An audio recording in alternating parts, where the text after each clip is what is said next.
How's it going, everyone? Welcome to a drawing tutorial. It sounds weird saying that, I haven't done one of these in a while, but this should be a good one.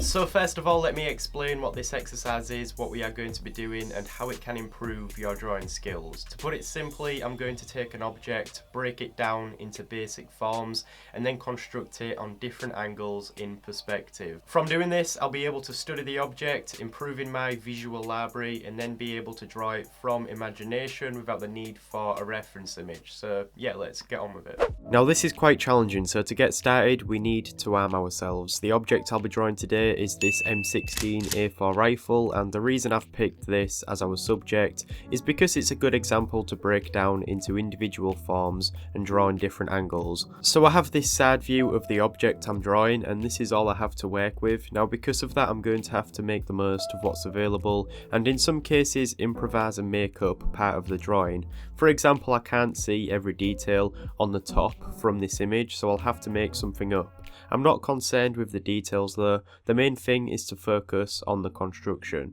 So what I'm going to do is break this object up into separate parts in an orthographic view. So first of all we have the stock of the weapon, then we have the middle part which I think is called the lower and upper receiver, I'm not too sure, but then we have the grip, the magazine, the handguard and the other parts, and then the sight and the barrel. So now we have these 6 individual parts, and now it's time to take these, break them down into basic shapes and place them in perspective. The best way to draw something in perspective is to place it in a box, and make sure you draw through this so that you can get a better idea of the form. You'll find that from using this, what is essentially a framework, it's a lot easier to draw more complex shapes and keep a correct perspective. So here I'm drawing this same part on different angles, following the same process. I'll do a few examples like this for each part, but this is something you can do with any object, and it's the best way to learn how to draw something from imagination. Doing this repeatedly will help you memorise these forms and objects so that you don't have to have a reference, and instead you can call upon your visual library. Just on a side note, your visual library is like a catalogue of things that you can imagine. For example, you can probably imagine what your phone looks like because it's something we use every day and are familiar with. But if you had to do the same for something that you don't see often, then it would be a lot harder. Drawing things repeatedly and studying it on different angles will make it easier. Now for objects that are quite complex like this rifle, it's good to do something like this where you break it down into various parts. Try and simplify these forms and don't worry too much about the detail. This stock for the gun is a simple shape in itself, but you can see how I'm working in the framework that I've created, and that's letting me accurately build this form. You can also see in that first example the direction of the vanishing points. You'll need to be confident drawing boxes like this in perspective. I've got a few tutorials on the subject, so I'll link them down below. As we move on to the next part, which is probably the most intricate part of the rifle, I'm sort of improvising with some details. I'm not adding all of the detail, instead I'm trying to create something that looks similar to that side view we see in the corner here. I could have gone even simpler with this, and then later I would have started to add various parts onto it. It's almost like sculpting an object. Be sure to keep checking your converging lines, making sure they are correct. If you struggle to create boxes like this freehand, then at the start you can use a ruler. You could also draw in the horizon line and vanishing points so that you know where to direct your lines.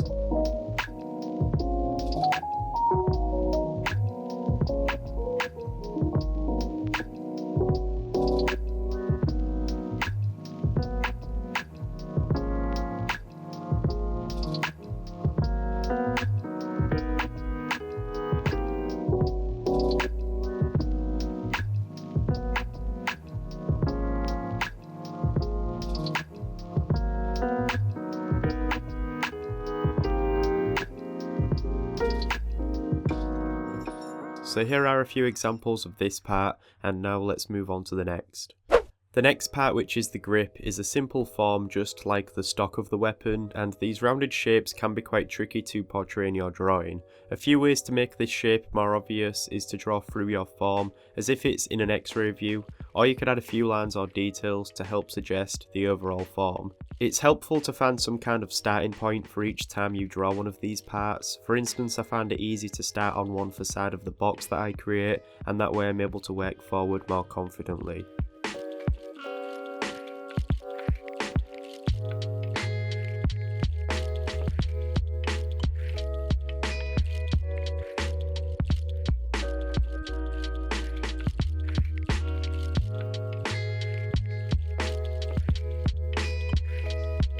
The magazine is a simple shape in itself, so I won't spend too long drawing this. There are a few details where we would have slots extruding in and out, like you can see here on this second example.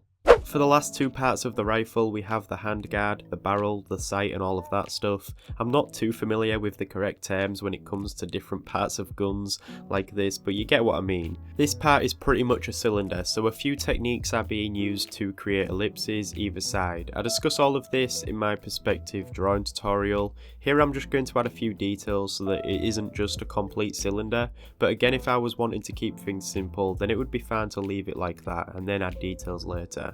In some of these examples, I'm drawing these parts foreshortened, keeping within that framework. Also feel free to work outside of the framework because it's only there to guide us for drawing in perspective. So once you have that down, then you can build on it. Here I'm working on the last part of the weapon, and this is pretty much built up of a triangle and a cylinder.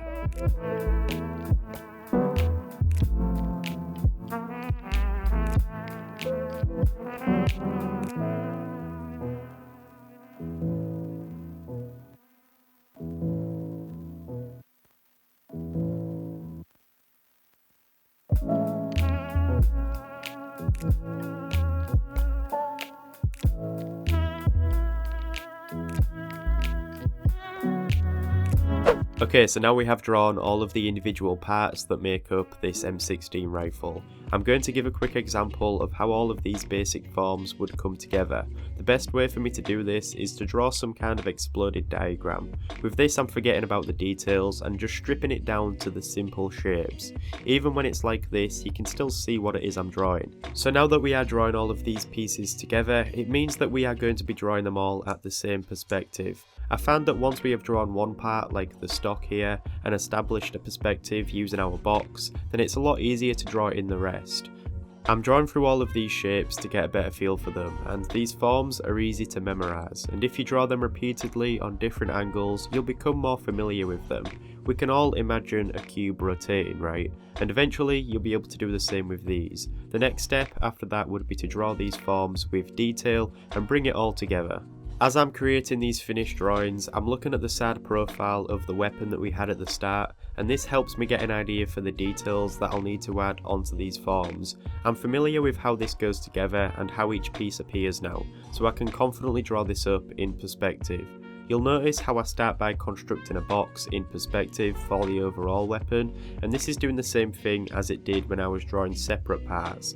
It's acting as a guide, and I'm always looking at how I'm drawing in the rifle, making sure the separate parts are in order and converging accurately. The details won't be 100% accurate, but that's not an issue for me. I'm more concerned with a correct construction and having it all look like what I'm setting out to draw. I think the most useful thing to learn is how to draw boxes like this in perspective. It's something simple that will be useful in everything that you set out to draw. Also, this exercise can be applied to anything, and I guarantee that once you've done this a few times with an object, then it will be locked into your head and you'll be able to draw these forms and details whenever you need to. I'm going to let this play out until the end of the video.